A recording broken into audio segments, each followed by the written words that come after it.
First thing we have to do is thank Johnny Max for letting us have this here. We probably couldn't have it if it wasn't for him. Johnny Max. Before we start, the way we want to do parking here for the event is we'd like to try to keep this area down here clear and have the cars parked to the right. That way people can get in and out without a problem. It's kind of sunny today. There's going to be water if you need water. Hospitality booth over here. We'll have vendors all along here later on. Plenty of free stuff, plenty of stuff to choose from. Without further ado, hold on just a second.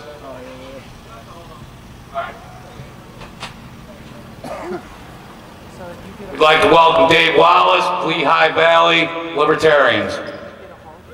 Let's hear it, Dave. How are you? You guys? Yeah, I would love to. Welcome to Freedom Palooza. Hope you stay cool. So I represent the Lehigh Valley Libertarians. We meet once a month. We have some cards down on the table that say you're not a slave. No one has a right to one moment of your time or your effort here on earth. Or anywhere else. Don't say here on earth. And our message, we're really more radicals for freedom. A libertarian sometimes sounds like a bunch of people intellectualizing about the minutiae of freedom. And we make the case that you only have one freedom, which extends 1,000 different directions, and anytime, anyone, anytime, anywhere violates that freedom, they violate all your freedoms. And I guess as we come together celebrating our freedom today, we're probably a little upset that the supreme joke of a court decided they can now tell you what to buy, that you have to do it. And since your money is a representation of your effort, they're saying they own that. Well, that's called slavery when you confiscate someone's effort. And we're probably a little concerned that half a year ago or so they signed into law that they can basically abduct you as a citizen of America without due process, without regard for our sacred right to the presumption of innocence. So probably there's a lot I hear when libertarians talk to me or call me where they get distraught about.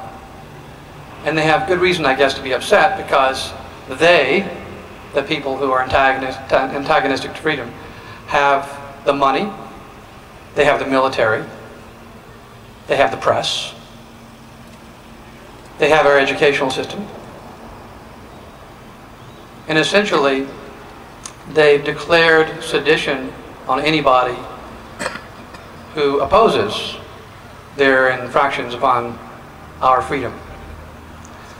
All we have, and this is the libertarian case, this is the case for us happy few, us radicals for freedom, all we have is the advantage. That's all that we have.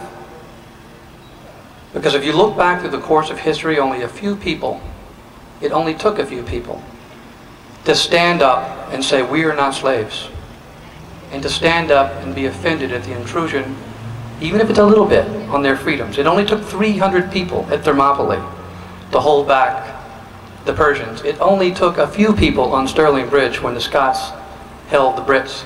It only took 2 to 3% of the people in the American Revolution who were actively involved fighting barefoot in the snow to stand up against the greatest power on earth, and they won.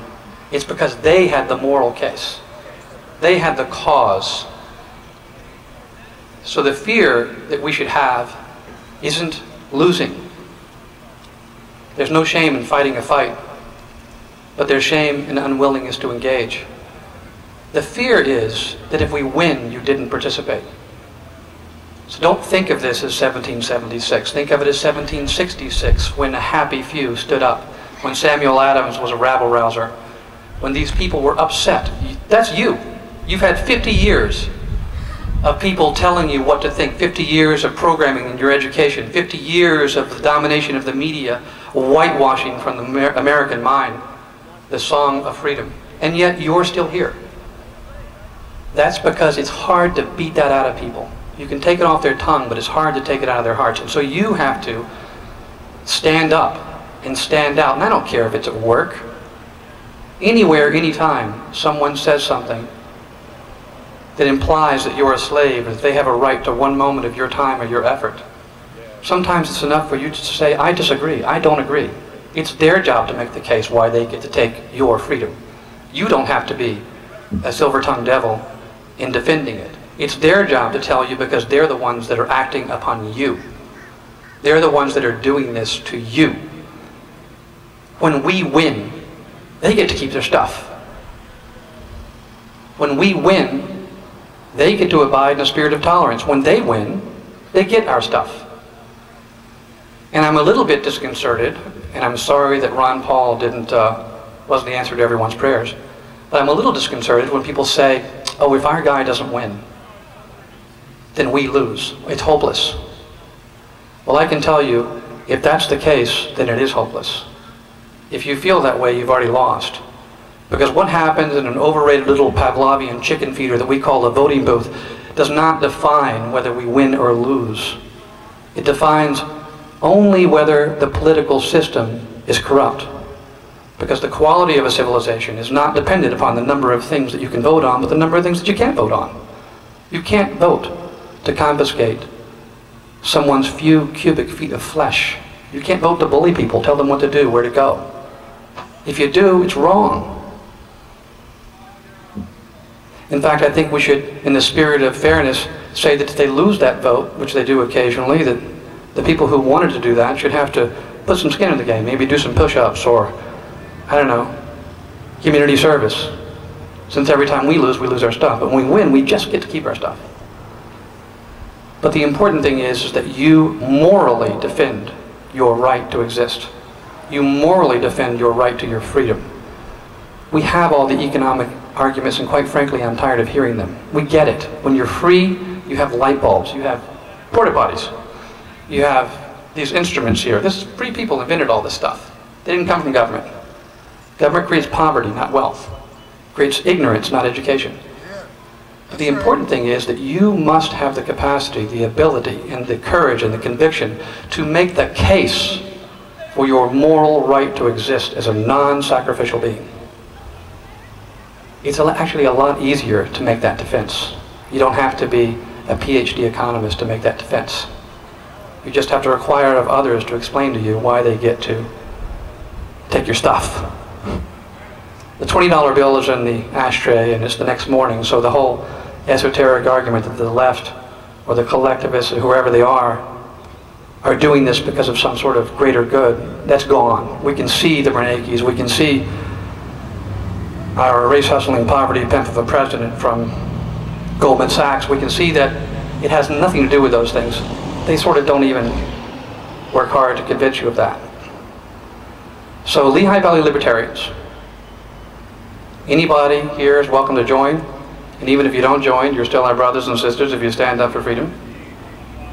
And our encouragement for you is to stand up for your freedom. Thank you. Yeah, brother.